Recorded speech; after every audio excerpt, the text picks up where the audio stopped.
Spiritual doctors को और सभी स्पिरिचुअलिटी में इंटरेस्ट रखने वाले मित्रों को प्रणाम करता हूँ।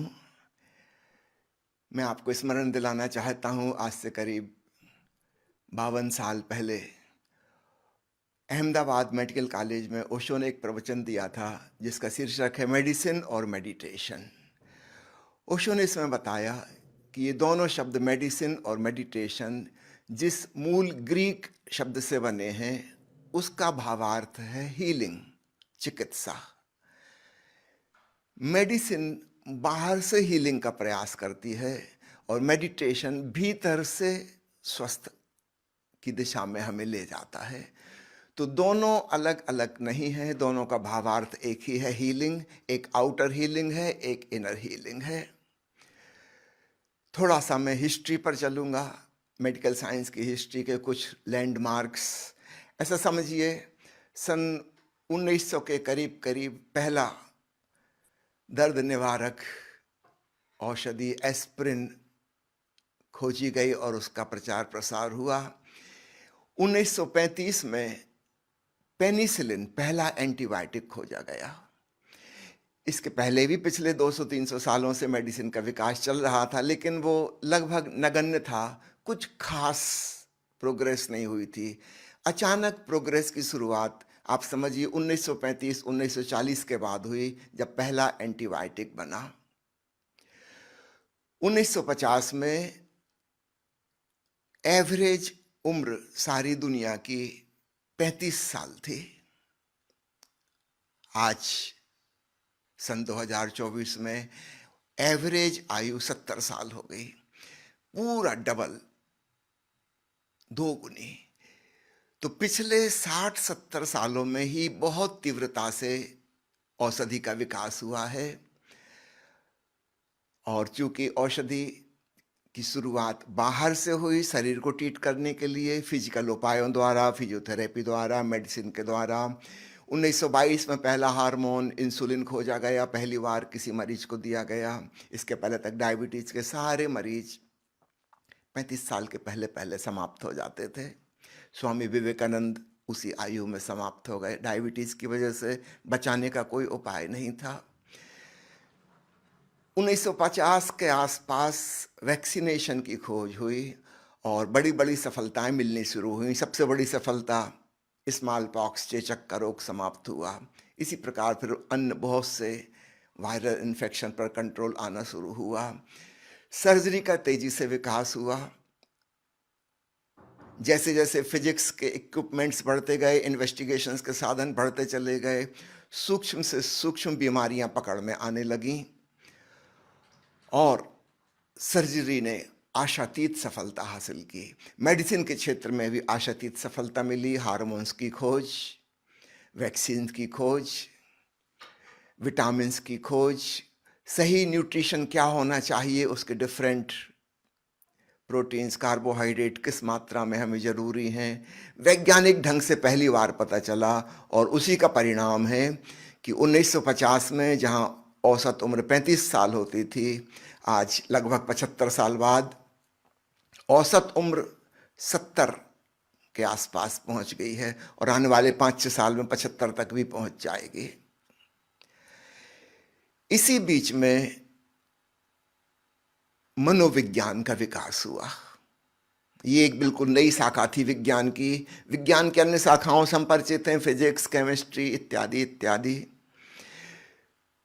मनोविज्ञान, साइकोलॉजी और फिर उसी का बाई प्रोडक्ट निकली साइकियाट्री। तो इसके थोड़े से मैं इतिहास पर जाने की कोशिश करूंगा ताकि आपको फिर समझ में आ सके भविष्य हम किस दिशा में जा सकते हैं।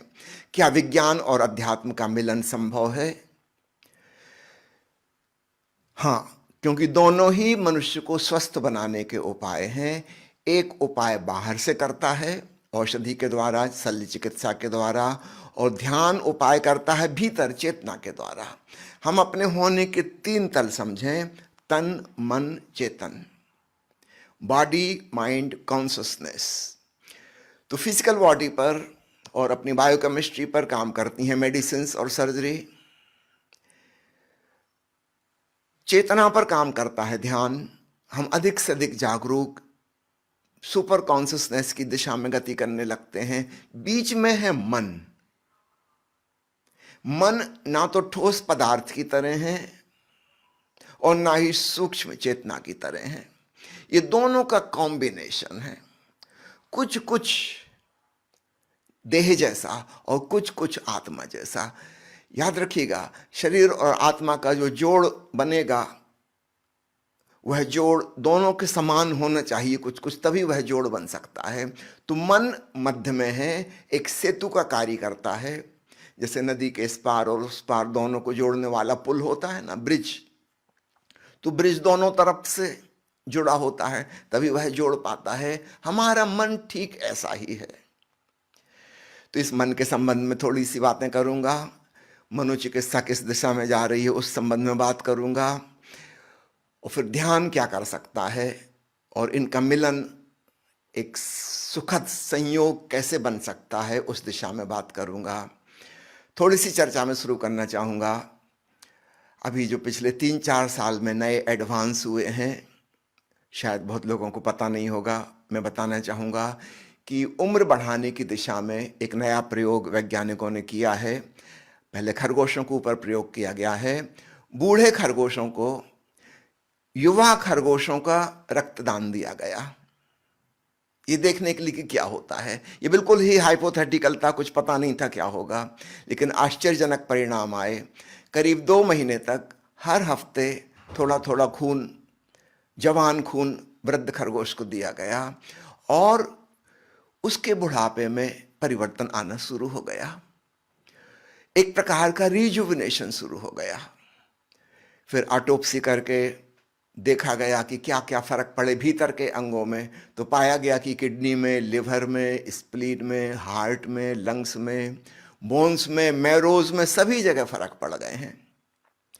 अन्य वृद्ध खरगोशों से तुलना की गई और 2 महीने जिसको यंग ब्लड दिया गया था उसके शरीर में काफी परिवर्तन हुए।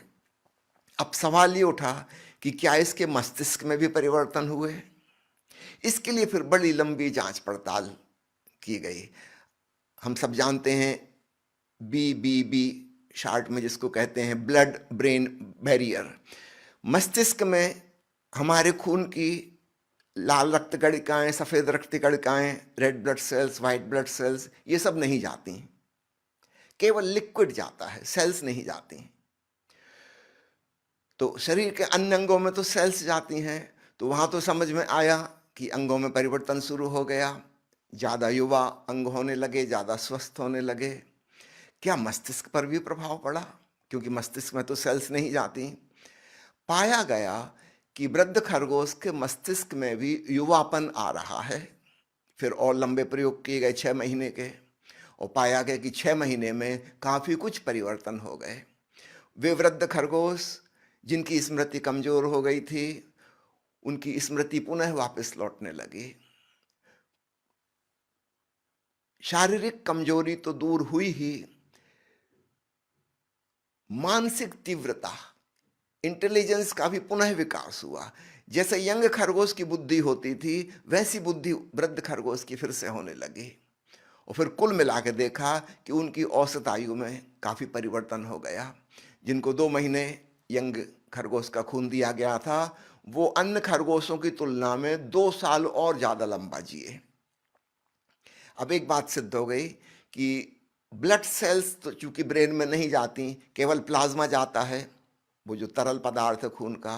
तो अगला प्रयोग किया गया प्लाज्मा के ऊपर कि फुल ब्लड डोनेशन ना देकर केवल प्लाज्मा दी गई, और देखा गया कि ठीक वही परिणाम हुए जो कि कंप्लीट ब्लड डोनेशन देने से होता था। तो एक बात पक्की हो गई कि red blood cells, white blood sales, platelets, इनसे कोई लेना देना नहीं है।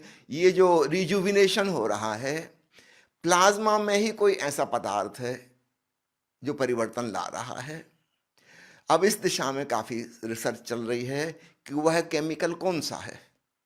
निश्चित रूप से उसका आइडेंटिफिकेशन एक बार हो गया तो फिर सिंथेटिक प्रोडक्शन भी उसका संभव हो पाएगा, और भविष्य में यह संभव हो पाएगा कि हम उस केमिकल का इंजेक्शन अथवा ओरल रूट से उसको देकर वृद्धावस्था को काफी पोस्टपोन कर सकते हैं।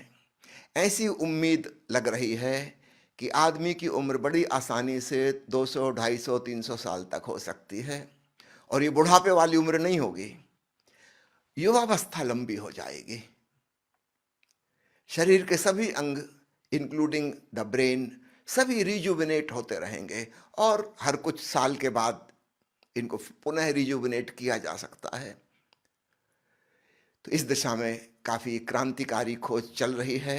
हो सकता है 10 साल लगें, 20 साल लगें, किंतु यह निश्चित रूप से सफलता की दिशा में उठाया गया एक रिवोल्यूशनरी स्टेप है। आदमी की उम्र लंबी हो जाए, इसको मैं अध्यात्म से कैसे जोड़ता हूं वह भी आपको बता दूं। जितनी अधिक लंबी उम्र होगी, अर्थात युवावस्था भी बहुत लंबी हो जाएगी, आदमी 150 साल 200 साल तक युवा होकर जी रहा है, तब उसके भीतर जो परिपक्वता और मैच्योरिटी आएगी वह अविश्वसनीय और अकल्पनीय होगी। चीन में कहा जाता है कि संत लाओ त्सु, ताओवाद के जन्मदाता, 80 साल की उम्र में पैदा हुए थे। ये तो एक काव्यात्मक उपमा है। इसका भावार्थ यह है कि जब वे जन्मे थे तभी वो इतने मैच्योर थे, इतने परिपक्व थे, जैसे 80 साल का आदमी होता है। हम जीवन के अनुभवों से सीखते हैं। अभी हमारी जो उम्र है 70-75 साल 80 साल की, हम पूरा अच्छे से अनुभव से सीख नहीं पाते और शरीर नाकाम हो जाता है और मृत्यु हो जाती है। जरा सोचो, हम 250-300 साल तक जिए, तब हमारे अंदर हमारी इंटेलिजेंस की जो मैच्योरिटी होगी वो कितनी होगी, जैसी बुद्ध की, महावीर की, लाओ त्सु की हुई होगी। यदा कदा कभी अपवाद भी होते हैं। अभी मैंने विवेकानंद का नाम लिया, छोटी उम्र में ही उन्होंने वह सब जान लिया जो बड़े बूढ़े भी नहीं जान पाते। आद्य शंकराचार्य 12 साल की उम्र में संन्यास्त हो गए। वो इतने मैच्योर हो गए छोटी सी उम्र में। निश्चित रूप से इनके अंदर कुछ अद्भुत घटना घटी होगी। शरीर तो बच्चे का है, खेलने कूदने की उम्र है, लेकिन उनकी मानसिकता, उनकी आध्यात्मिकता तो चरम शिखर पे पहुंच गई। अधिकांश लोगों के जीवन में यह नहीं हो पाता। एक कहावत है ना, धूप में ही बाल पकाए हैं, अर्थात अनुभव वगैरह कुछ नहीं हुआ, कोई भीतर मैच्योरिटी नहीं आई, शरीर भर बूढ़ा हो गया।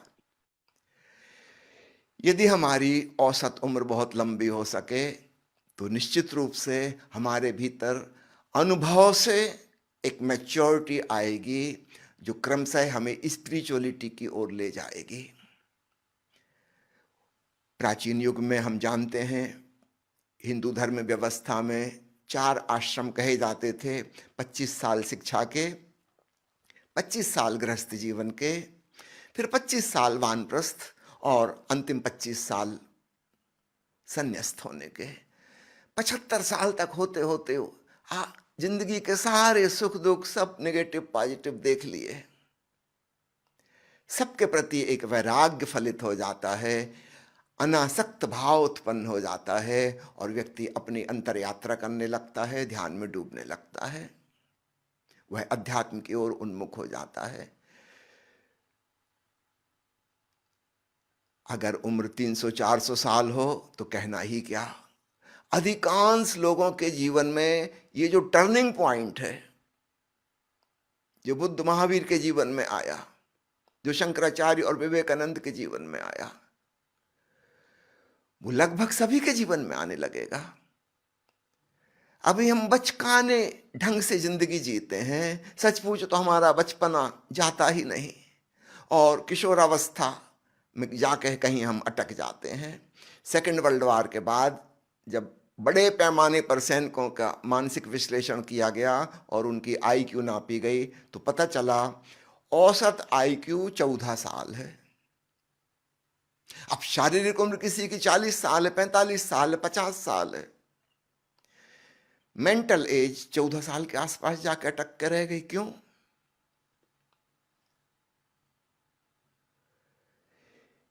सेक्सुअल मैच्योरिटी के बाद ऐसा लगता है लगभग कोई मैच्योरिटी नहीं होती, वो स्पिरिचुअल मैच्योरिटी आ ही नहीं पाती।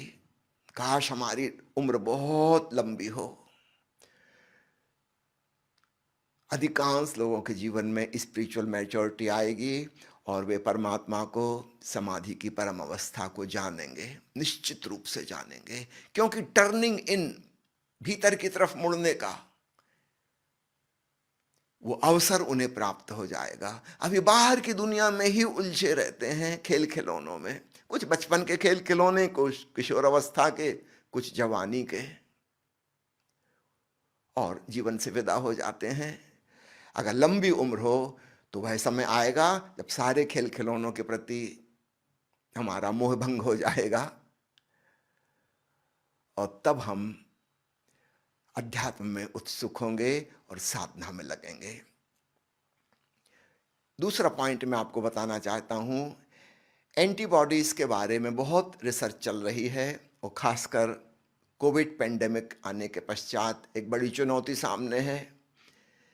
क्या कोई ऐसी वैक्सीन बनाई जा सकती है जो समस्त वायरसों को कंट्रोल कर सके? इस दिशा में एक बड़ा क्रांतिकारी कदम उठा है और वो ये कि अभी तक जो एंटीबॉडीज हमारे शरीर में नेचुरली बनती हैं वो एंटीजन के केवल चेहरे को पहचानती हैं। यदि एंटीजन की सारी केमिकल प्रोटीन्स को देखें तो उसका जो फेस है सिर्फ उसको पहचानती हैं, तो उसके अगेंस्ट काम करती हैं। लेकिन वायरस बड़े चालाक हैं, वो चेहरा बदल कर रह जाते हैं, उनका पूरा का पूरा शरीर वही का वही रहता है, सिर्फ चेहरा, नाक नक्श बदल जाता है। हम कहते हैं नई स्ट्रेन, नए प्रकार का वायरस आ गया। हमारे भीतर की एंटीबॉडीज उसको नहीं पहचानती। जो लोग मेडिकल साइंस को नहीं जानते हैं उनको थोड़ा सा विस्तार में समझा दूं। जब भी कोई फॉरेन बॉडी हमारे शरीर में प्रवेश करती है, चाहे वो बैक्टीरिया हो अथवा वायरस हो अथवा कुछ भी, हमारे शरीर का वह हिस्सा नहीं है, तो हमारा शरीर उसे पहचानने की कोशिश करता है, ये क्या है, उसको दुश्मन की तरह ट्रीट करता है और एंटीबॉडीज नामक एक फौज खड़ी कर लेता है कि जब कभी ऐसा पदार्थ हमारे भीतर आएगा, चाहे सांस के माध्यम से, चाहे भोजन के माध्यम से, चाहे किसी भी तरीके से, वो फौज उस पर आक्रमण कर देगी और उसको नष्ट कर देगी। जब वो पहली बार आया तो हमारे भीतर वह पहचानने वाली फौज नहीं थी, तो उस वायरस ने हम पे आक्रमण कर दिया, हम बीमार हो गए। आगे से उसकी शक्ल सूरत पहचान ली जाती है और जब तक ये एंटीबॉडीज हमारे भीतर रहेंगी उस प्रकार का वायरस हम पे अटैक नहीं कर पाएगा। जैसे वो अंदर आएगा, हमारे भीतर के सैनिक, जिसको एंटीबॉडीज कह रहे हैं, उस एंटीजन को, उस फॉरेन मटेरियल को नष्ट कर देंगे। अभी जो क्रांतिकारी आइडिया आया है वैज्ञानिकों को वो ये कि क्या हम ऐसी एंटीबॉडीज बना सकते हैं जो उस वायरस को पूरा का पूरा पहचाने, सिर्फ उसके चेहरे से आइडेंटिफाई ना करें। अगर यह संभव हो गया कि पार्शियल आइडेंटिफिकेशन नहीं, टोटल आइडेंटिफिकेशन, तब समझो सर्दी जुकाम के जितने भी वैरायटी हैं कीटाणुओं की, उन सब का बॉडी स्ट्रक्चर एक सा है। तब केवल एक फ्लू की वैक्सीन, जिसको हम कहें सुपर वैक्सीन, वह काम करेगी। एक बार वो वैक्सीन हमने ले ली, अब किसी प्रकार का कोई सर्दी जुकाम का कीटाणु हमारे भीतर प्रवेश नहीं कर सकता। सबसे लड़ने के लिए वो एक ही एंटीबॉडी पर्याप्त है। यह एक बिल्कुल ब्रांड न्यू आइडिया है, एक प्रकार की सुपर वैक्सीन बनाने का। अगर ये संभव हो गया, जिसकी की प्रैक्टिकल संभावनाएं काफी दिख रही हैं, एक छोटा सा उदाहरण और दे दूं जिससे आपको समझ में आ जाएगी। अभी जो पार्शियल आइडेंटिफिकेशन है वो कैसा है, समझो कि हमारे भीतर इंसुलिन हार्मोन बनता है, उसमें 17 अमाइनो एसिड की एक चेन है, वो एक प्रोटीन है। संयोग की बात, दूध में भी एक प्रोटीन है जिसमें 17 अमाइनो एसिड है। यद्यपि वो प्रोटीन बिल्कुल अलग है, लेकिन छोटे बच्चे ने जब दूध पिया, दूध एक फॉरेन पदार्थ है, बाहर से आ रहा है, विजातीय द्रव्य है, उस 17 अमाइनो एसिड वाली चेन को उसने पहचान लिया कि ये हमारा दुश्मन है और दूध के खिलाफ एंटीबॉडीज बन गई। आपने देखा होगा बहुत बच्चों को दूध हजम नहीं होता, क्योंकि वो दूध को दुश्मन की भांति समझ के उसको नष्ट कर देते हैं। उनके अंदर एंटीबॉडीज बन गई। अब एक मुश्किल खड़ी हो गई। संयोग की बात, 17 अमाइनो एसिड दूध की उस प्रोटीन में भी थे और 17 अमाइनो एसिड हमारे भीतर बनने वाले इंसुलिन हार्मोन में भी हैं। हमारी एंटीबॉडीज ने चूंकि आइडेंटिफिकेशन ही बनाया था कि जिसकी 17 अमाइनो एसिड उसको नष्ट कर दो, उन्होंने पैनक्रियास पे आक्रमण कर दिया और इंसुलिन हार्मोन को नष्ट करना शुरू कर दिया। इसी वजह से डायबिटीज टाइप 1 नाम की बीमारी हो जाती है। अन्य कारण भी हैं, लेकिन मुख्य कारण एक यह भी है, वो एंटीबॉडी ने पहचानने में भूल कर दी। ये दूध की प्रोटीन नहीं है, ये अपने ही शरीर में बन रही एक हार्मोन की प्रोटीन थी। उन्होंने समझा कि ये वही दुश्मन है, मारो इसको। टाइप 1 डायबिटीज मेलिटस हो जाती है, जिसका इलाज केवल इंसुलिन का इंजेक्शन है। दिन में 2-2, 3-3 बार इंजेक्शन देना पड़ता है, तब भी बामुश्किल उन बच्चों को हम 25-30 साल के ऊपर तक ले जा पाते हैं, बामुश्किल। पुराने जमाने में तो सब 8-10 साल में ही मर जाते थे। अब देखिए, छोटी सी चीज है, जैसे कोई दुश्मन आया और हमने खबर भेज दी अपने सैनिकों को कि उसकी बड़ी बड़ी मूछें हैं। एक छोटा सा आइडेंटिफिकेशन, सारे सैनिकों में खबर फैल गई। और संयोग की बात, कोई और व्यक्ति भी वैसे बड़ी मूछों वाला था और उन्होंने उस पर आक्रमण कर दिया, उसको मार डाला। ये जो पार्शियल आइडेंटिफिकेशन था, इससे बड़ी गलतियां, भूल चूक हो रही थी। तो अभी तक हमारे भीतर जो एंटीबॉडीज बनने का सिस्टम है, वो एंटीजन के, दुश्मन के एक छोटे से अंग को, कहना चाहिए उसके फेशियल आइडेंटिफिकेशन को जानता है बस। अभी वैज्ञानिक कोशिश कर रहे हैं कि पूरे एंटीजन को पहचाने, सिर्फ चेहरे पर ना जाएं, बल्कि चेहरे को भी भूल जाएं तो कोई हर्जा नहीं, क्योंकि बाकी के अन्य सब वायरसों के केवल चेहरे अलग अलग हैं, बाकी की पूरी बॉडी एक सी है। अगर इस बॉडी के खिलाफ एंटीबॉडीज बन जाएं, तब हम एक वैक्सीन के द्वारा सैकड़ों हजारों प्रकार के कीटाणुओं से बच सकेंगे। इसकी संभावना का द्वार खुलता है। पुनः एक बहुत बेहतर शारीरिक स्वास्थ्य भविष्य में नजर आ रहा है। प्राचीन युग में जो बीमारी होती थी, प्रोटीन की कमी की, विटामिन की कमी की, हार्मोन की कमी या हार्मोन की अधिकता, उन सबसे छुटकारा काफी हद तक हो गया। अब जो बीमारियां हैं, मुख्य रूप से वायरल वाली बीमारियां हैं। बैक्टीरिया के अगेंस्ट में भी बहुत से एंटीबायोटिक बन गए, भविष्य में और बन जाएंगे। वो उतनी बड़ी प्रॉब्लम नहीं है, असली प्रॉब्लम वायरस है। तो इस दिशा में एक रिवॉल्यूशनरी स्टेप उठाया जा रहा है। तो उम्मीद है कि भविष्य के लोग बहुत ज्यादा स्वस्थ जीवन जी सकेंगे। अभी तो साल में 3-4 बार सर्दी जुकाम तो हर एक को हो ही जाता है। सबसे ज्यादा छुट्टी अगर ली जाती है ऑफिस से किसी बीमारी की वजह से, तो वो सर्दी जुकाम। तो सर्दी जुकाम ही नहीं, और अन्य सैकड़ों वायरस से होने वाली बीमारियों से छुटकारा हो जाएगा। तब हम निश्चित रूप से हमारे स्वास्थ्य का तल बहुत बढ़ जाएगा। वो जो बीच बीच में बार बार ब्रेक लगता है, फिर कुछ बीमारी आ गई, फिर कोई बीमारी आ गई, वो ब्रेक लगना बंद हो जाएगा और हम बहुत स्वस्थ जी पाएंगे। निश्चित रूप से शारीरिक स्वास्थ्य की यह उन्नत दशा हमें ज्यादा ध्यानपूर्ण होने में, शांत होने में, आनंदपूर्ण होने में मदद पहुंचाएगी। जितना ही हमारा स्वस्थ शरीर हो, हम उतने ही ज्यादा आसानी से अपने भीतर डूब सकते हैं।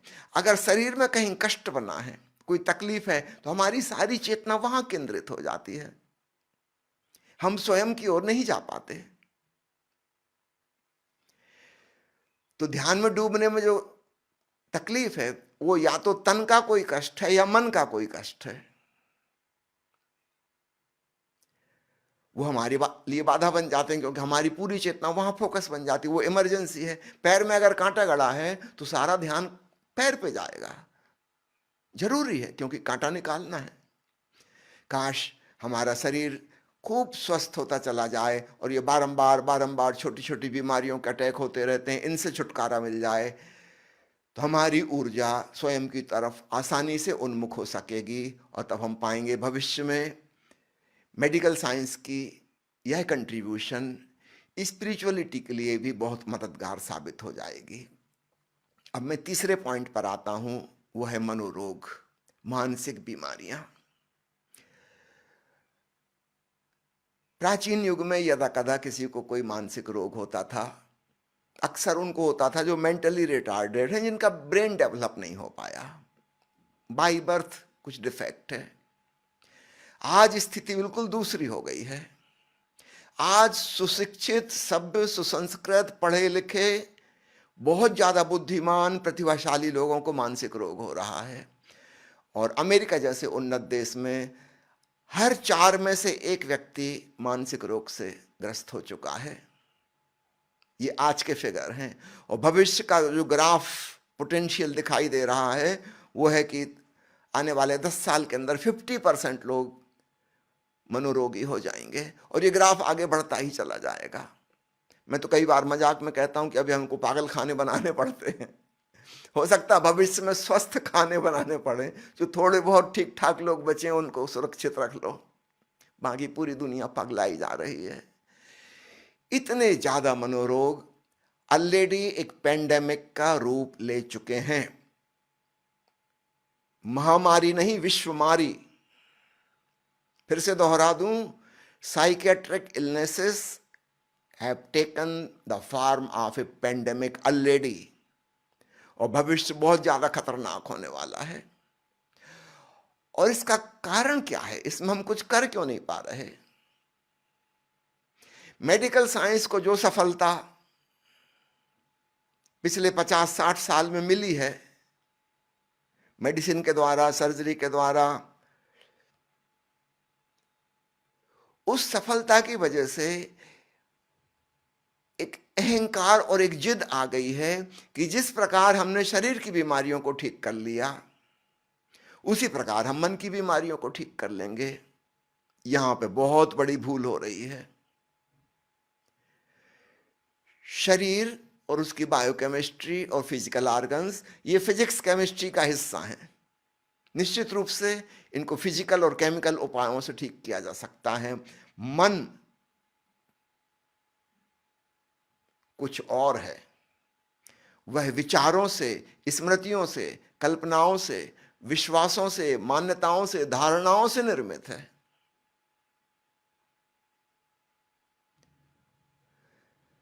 जिन उपायों से हमने शरीर को ठीक कर लिया, वही उपाय मन में काम नहीं आएंगे। लेकिन मेडिकल साइंस उसी ढंग से पीछे पड़ी है। भांति भांति के साइकेट्रिक ड्रग्स खोजे जा रहे हैं, बड़ी रिसर्च चलती रहती है। और संक्षेप में कहें, आज तक जो कुछ भी खोजा गया है लगभग कुछ भी काम का नहीं है। ज्यादा से ज्यादा इतना ही हो सकता है, हम एक अशांत व्यक्ति को सुला दें, लेकिन जब कुछ घंटे बाद वो उठेगा, समस्याएं सब वहीं की वहीं, वो आदमी वही का वही है। हाँ, 2-4 महीने में अप्स एंड डाउन्स चलते हैं। बाइपोलर डिसऑर्डर में, स्किज़ोफ्रेनिया में, कभी वो डिप्रेसिव फेज में जाता है, कभी मैनियाक फेज में जाता है। वो तो नेचुरल अप्स एंड डाउन्स हैं। संयोग की बात, उस समय हम जो एंटी डिप्रेसेंट दे रहे थे, हम सोचेंगे कि ये वाली दवाई काम कर गई। माफ कीजिए, वो दवाई काम नहीं की।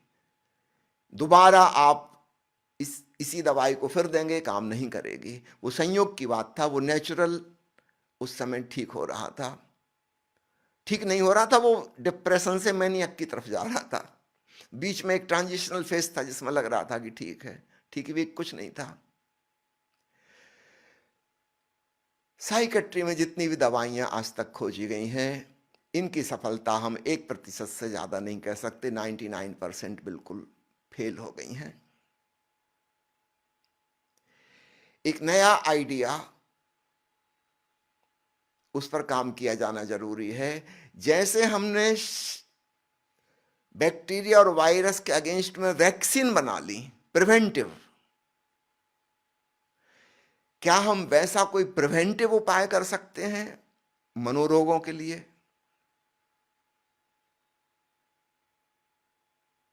एक सवाल आपके सामने रख रहा हूं। अभी जिनको हम एंटी डिप्रेसेंट कहते हैं, ये नाम सही नहीं है। जब हम कहते हैं एंटीबायोटिक तो स्पष्ट है यह दवाई बैक्टीरिया को मारेगी, एंटीबायोटिक ठीक है। लेकिन एंटी डिप्रेसेंट ऐसी दवाई नहीं है, ये डिप्रेशन को खत्म नहीं करती, ज्यादा से ज्यादा थोड़ी समय के लिए छुपा लेती है लक्षणों को बस। जैसे हम वो कहते हैं ना,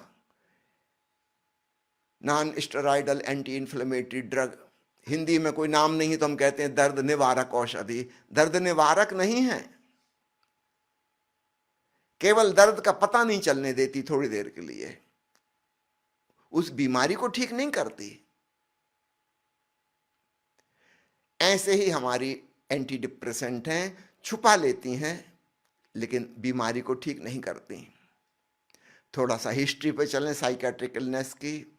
आज से 100 साल पहले मनोविज्ञान धीरे धीरे विकसित हुआ। उसके पहले तक माना जाता था कि जो मानसिक रोगी हैं ये किसी भूत प्रेत के वश में आ गए हैं, इनकी मारपीट करो, इनके साथ हिंसा करो ताकि वो भूत प्रेत इनको छोड़ के भाग जाए। भारत में झाड़ फूक प्रचलित थी, वो भूत प्रेत झाड़ने वाला भी हिंसा ही करता था। पश्चिमी देशों में भी ऐसा ही होता था। जब विद्युत की खोज हो गई तो इलेक्ट्रिक करंट मारे जाने लगे। इलेक्ट्रिक शॉक ट्रीटमेंट पागलों के लिए कई सालों तक चलता रहा। बाद में समझ में आया बेवकूफ़ी, इससे कुछ भी नहीं हो रहा। जैसे हमारे शरीर में चोट लगती है और घाव होते हैं, वैसे ही हमारे मन में और हमारे भावनात्मक हृदय में भी चोटें लगती हैं, घटनाओं की, और घाव होते हैं।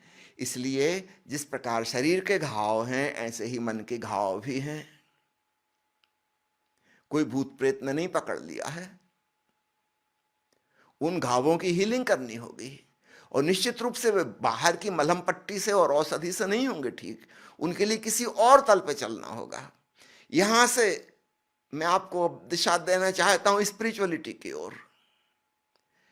पहले आपको बता दूं 1953 में ट्यूबरक्लोसिस की पहली दवाई खोजी गई, आइप्रोनियाजिड। और आइप्रोनियाजिड उस समय होता था टीबी के मरीजों को समाज से, परिवार से दूर करके बाहर सैनिटोरियम बना दिए जाते थे, वहां पे रखते थे, दूर पहाड़ी स्थलों पे छोटी छोटी बस्तियां बसा देते थे ताकि वो बीमारी और किसी को ना फैले। वहां सिर्फ मरने के लिए ही छोड़ दिया जाता था, इलाज तो कोई था ही नहीं। जब आइप्रोनियाजिड पहली दवाई बनी तब पाया गया कि जिन लोगों को औषधि दी जा रही है उनके अंदर काफी प्रसन्नता आ गई। यहां तक कि उस सैनिटोरियम में रहने वाले लोग रात को नाचते गाते बजाते संगीत और उत्सव मनाते, बड़ी खुशी की लहर फैल गई। लेकिन मृत्यु की दर में कोई कमी नहीं हुई। जिस गति से टीबी के मरीजों को मरना था वो दर वैसी की वैसी रही, कोई फर्क नहीं पड़ता। अगर वो 1.5 साल में मरना था तो 1.5 साल में ही मरे।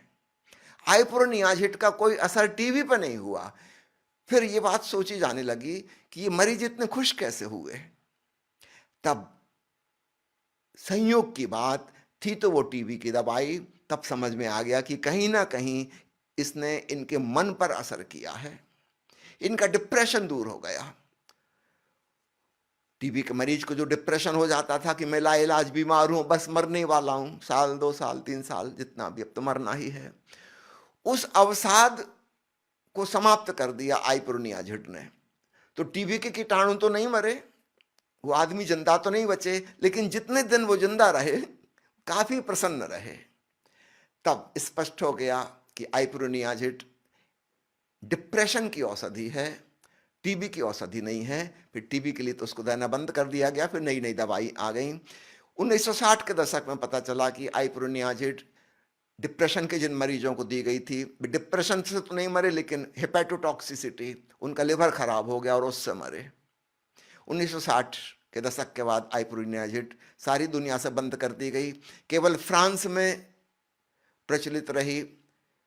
अभी कुछ सालों पहले ही फ्रांस में भी बंद हो गई। ठीक ऐसी कहानी एलर्जी की दवाइयों की है।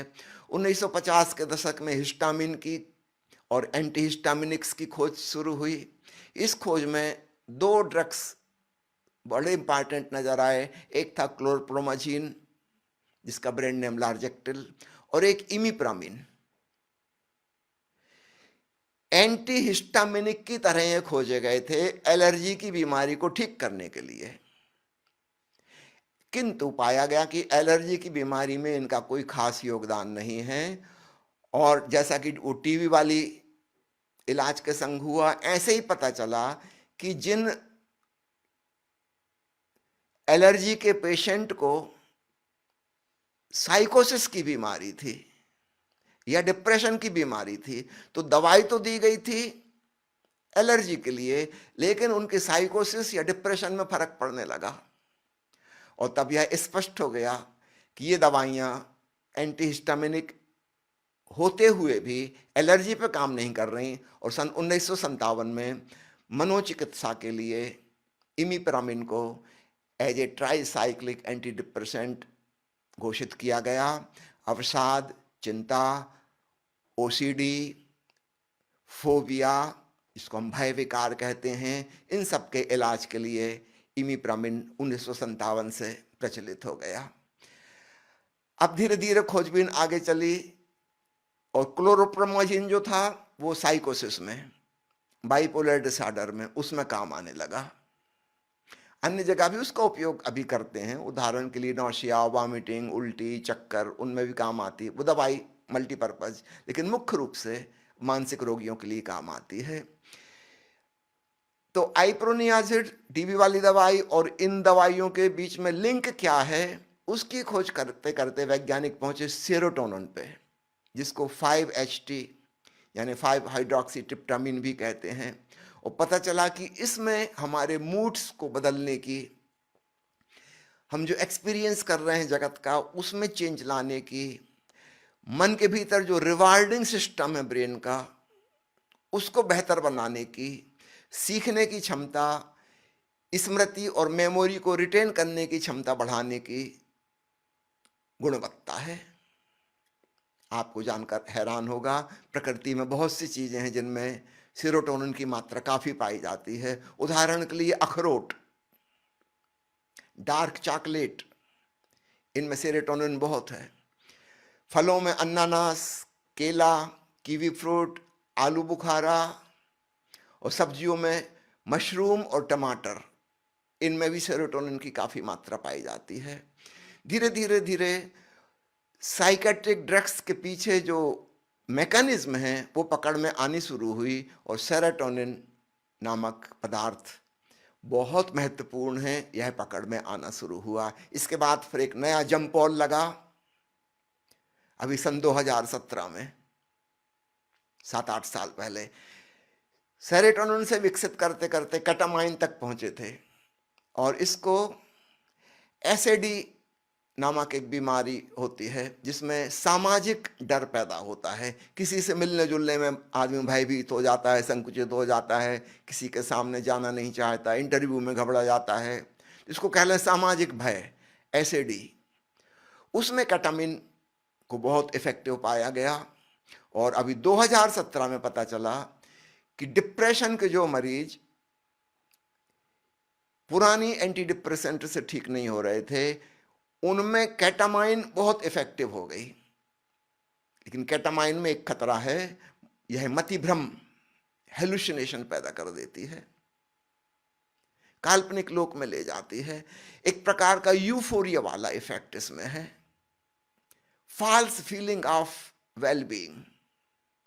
लेकिन डिप्रेशन के मरीजों पे इसने अद्भुत परिणाम दिखाया, और एक नई होप और नई आशा जागी है कि शायद केटामाइन का उपयोग एज ए प्रिवेंटिव मेडिसिन उपयोग किया जा सकेगा डिप्रेशन के लिए। यह एक्सपेरिमेंटल बात है, अभी सिद्ध होने में हो सकता है कुछ देर लगे, समय लगे, क्योंकि जब तक वेल प्रूव्ड नहीं हो जाएगी। लेकिन मैं एक नया आइडिया आपको सुझा रहा हूं जिस दिशा में मेडिकल साइंस जा रही है। जिस प्रकार हमने वायरल और बैक्टीरियल इन्फेक्शन को रोकने के लिए वैक्सीन बना ली, ठीक इसी प्रकार मानसिक रोगों को भी रोकने के लिए शायद केटामाइन अथवा उससे मिलती जुलती कोई अन्य और ज्यादा डेवलप्ड मेडिसिन काम आ जाए। अगर कोई मानसिक रोगी हो चुका है फिर उसको ठीक करना तो बहुत मुश्किल है, बहुत मुश्किल है। सब लोग ये बात जानते हैं, डॉक्टर्स भी ये बात जानते हैं। जैसे किसी को कोरोना हो गया फिर तो बचाना मुश्किल है, लेकिन प्रिवेंशन किया जा सकता है। तो ठीक ऐसी ही एक नई सोच हम साइकेट्री के मामले में अपनाएं। जिनके मन ऑलरेडी बीमार हो चुके हैं उनका इलाज करना अत्यंत दूभर, अत्यंत कठिन है। लेकिन जो अभी स्वस्थ हैं, क्या हम उनके साथ कुछ ऐसा कर सकते हैं कि इनको बीमारी हो ही ना? तो केटामाइन नामक इस नए ड्रग के साथ एक नई संभावना नजर आ रही है। माना कि इसमें कुछ साइड इफेक्ट हैं, लेकिन भविष्य में उन साइड इफेक्ट्स को दूर करने का कोई उपाय सोचा जा सकता है। इस संबंध में काफी खोजबीन चल रही है, क्योंकि अब हम इसके इंतजार नहीं कर सकते कि 50% लोग पागल हो जाएं, 75% पागल हो जाएं, फिर हम इलाज करेंगे। कौन इलाज करेगा? इलाज करने वाले ही नहीं बचेंगे, वो सब भी पागल हो चुके होंगे। अब तो प्रिवेंशन का सोचना होगा। एक पुरानी कहावत है, an ounce of prevention is better than a kilogram of cure. Curative treatment में 1 लाख रुपया खर्च करने की बजाय प्रिवेंशन करने में 1 रुपया खर्च करना ज्यादा उपयोगी है। यह पुरानी कहावत आज भी उतनी ही वैल्यूएबल है जितनी कभी थी। अब मैं थोड़ा सा मेडिटेशन की तरफ आता हूं। एक न्यूरो साइंटिस्ट हैं जिनका नाम है सारा लजार, और उन्होंने fMRI functional magnetic resonance imaging के द्वारा हजारों लोगों के मस्तिष्क का अध्ययन किया। इनमें से आधे लोगों को ध्यान सिखाया गया, आधे लोगों को नहीं सिखाया गया। कंट्रोल ग्रुप तैयार किया गया 50-50%। तो जिन लोगों को 3 महीने तक ध्यान करने के लिए कहा गया, कम से कम 40 मिनट से लेकर 1 घंटा प्रतिदिन, और बड़ी सरल सरल सी विधियां सिखाई गई। उदाहरण के लिए विपस्सना ध्यान की विधि, आती जाती सांस को चुपचाप देखो 40 मिनट से लेकर 1 घंटे तक। तो जो वॉलंटियर्स थे उनके मस्तिष्क में एनाटॉमिकल चेंजेस नजर आए। फिर स्कैनिंग की गई 3 महीने बाद। तो जिन लोगों को ध्यान नहीं किया था उनके मस्तिष्क तो ज्यों के त्यों थे, किंतु जिन्होंने इस बीच में ध्यान किया था उनके भीतर पाया गया कि उनके मस्तिष्क के कुछ प्रमुख क्षेत्रों का आकार बदल गया। ये बहुत बड़ी बात है, आकार बदल गया।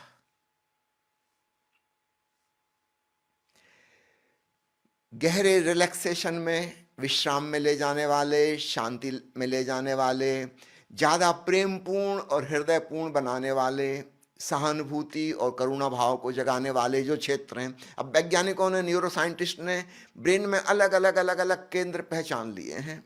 किस चीज का कौन सा केंद्र है? हंसी का एक केंद्र है। जो लोग ध्यान कर रहे थे, शांत हो रहे थे, उनके भीतर वह प्रसन्नता का केंद्र भी ज्यादा विकसित हो गया। वहां नए नए न्यूरोनल कनेक्शन बन गए, हो सकता है नए न्यूरॉन्स भी बन गए हों। ये लोग ज्यादा दयालु, ज्यादा करुणावान हो गए, क्षमाशील हो गए। इनके व्यक्तित्व में एक लचीलापन आ गया। तो सब्जेक्टिव उनकी जो फीडबैक ली गई वो तो इंपॉर्टेंट थी ही, लेकिन स्कैन में, ब्रेन स्कैन में इस बात को दिखाना एक बहुत बड़ी स्टेप थी। कोई व्यक्ति कह रहा है कि मैं शांत हो गया हूं, मैं ज्यादा प्रसन्न रहता हूं, ज्यादा प्रेमपूर्ण हो गया हूं। हो सकता है हम उस पर शक करें कि ठीक कह रहा है कि नहीं कह रहा, लेकिन अब ब्रेन स्कैन बता रहा है कि ये जो कह रहा है बिल्कुल ठीक कह रहा है। तो प्यारे मित्रों, डिप्रेशन और फोबिया और साइकोसिस के खिलाफ प्रिवेंटिव मेडिसिन बन पाएगी कि नहीं बन पाएगी मुझे नहीं पता, लेकिन मेडिटेशन ऑलरेडी एस्टैब्लिश्ड है और वेस्टर्न साइंटिफिक वर्ल्ड में और दिन प्रतिदिन होता जा रहा है। तो पूरब के देशों की हजारों साल की है खोज जो हमारी चेतना पर काम करती है। याद रखना, सीधे मन पर काम नहीं करती। जब हम श्वास के प्रति जागरूक हो रहे हैं तो हमारे भीतर जागरूकता, अवेयरनेस बढ़ रही है, कॉन्शियसनेस बढ़ रही है। ये भीतर से हमारे मन को हील करेगी। तो बाहर से हीलिंग करने वाली और प्रिवेंटिव औषधि बन पाएंगी कि नहीं बन पाएंगी मुझे पक्का नहीं पता, लेकिन भीतर से हील करने वाली और प्रिवेंटिव मेडिसिन ऑलरेडी हजारों साल पहले बन चुकी है। उसका नाम मेडिटेशन है। लेकिन पूरब और पश्चिम के बीच का जो अंतराल था अब धीरे धीरे कम होता जा रहा है। और मेडिटेशन को जिसको बिल्कुल नकार दिया गया था पहले, ये सोच के तो हिंदू धर्म की खोज है, ये तो बुद्धों का है, ये तो जैनों का है, अब धीरे धीरे धीरे विशेषकर न्यूरो साइंटिस्ट एक ब्रिज बना रहे हैं। मैंने आपसे कहा था ना, मन ब्रिज है, सेतु है तन और चेतन के बीच में, और इसलिए मनोविज्ञान ब्रिज बनेगा बाहरी विज्ञान और आंतरिक ध्यान के विज्ञान अध्यात्म के बीच में।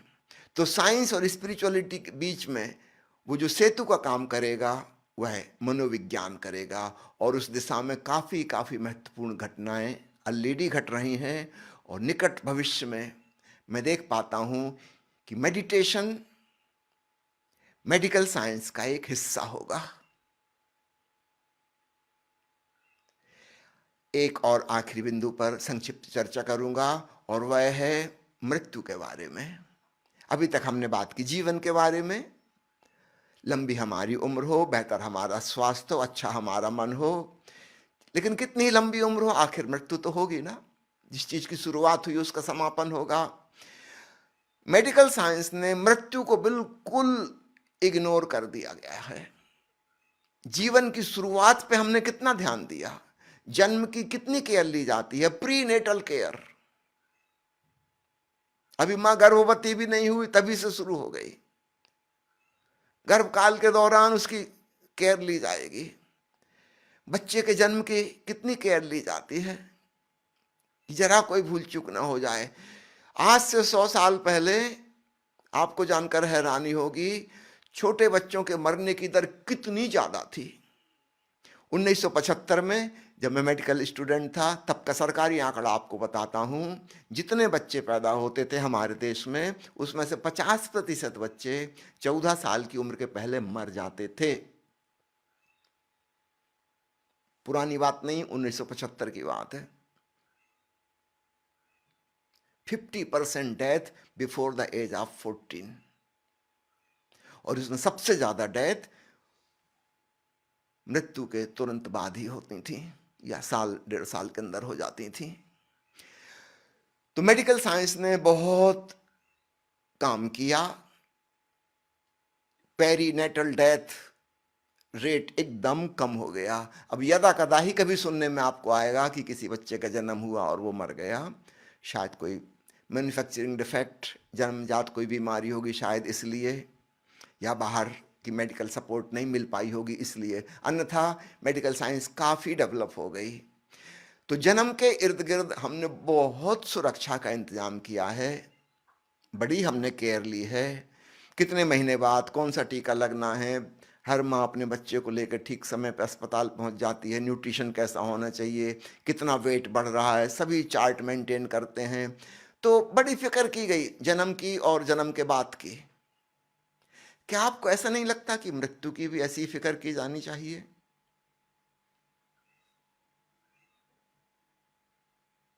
काफी पहले से फिक्र की जानी चाहिए, और मृत्यु के बाद भी फिक्र की जानी चाहिए। ऐसी साइंस अतीत में डेवलप हो चुकी है। तिब्बत में वे व्यक्ति के मरने के 49 दिन तक यानी 7 सप्ताह तक केयर लेते थे उसका अगला जन्म सुधारने के लिए।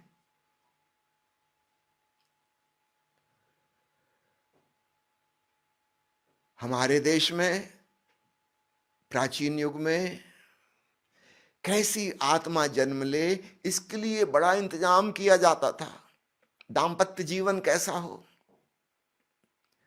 और मृत्यु के पूर्व क्या इंतजाम किया जाए कि वह व्यक्ति शांति पूर्वक, प्रेम पूर्वक, धन्यवाद भाव से भरा हुआ विदा हो। अभी जो हालत है, आईसीयू में मरीज भर्ती है और 8-10 स्पेशलिस्ट की टीम उसके पीछे लगी हुई है। वे सब अपने अपने क्षेत्र में बड़े विशेषज्ञ हैं, लेकिन याद रखना सभी लोग मृत्यु से बचाने की कोशिश कर रहे हैं, जो कि असंभव है। कोई एक्सेप्ट नहीं कर रहा है कि मृत्यु होगी ही होगी। महर्षि पतंजलि ने अपने योग शास्त्र में स्पष्ट वर्णन किया है कि कोई व्यक्ति अगर एक सजग ध्यानपूर्ण जीवन जी रहा है तो लगभग 9.5-10 महीने पहले मृत्यु के उसे पता चल जाएगा कि अब मृत्यु का समय आ गया। जितने दिन मां के गर्भ में वह रहा है ठीक उतने ही दिन पहले मृत्यु के उसको पता लग जाएगा कि अब सिलसिला शुरू हो गया।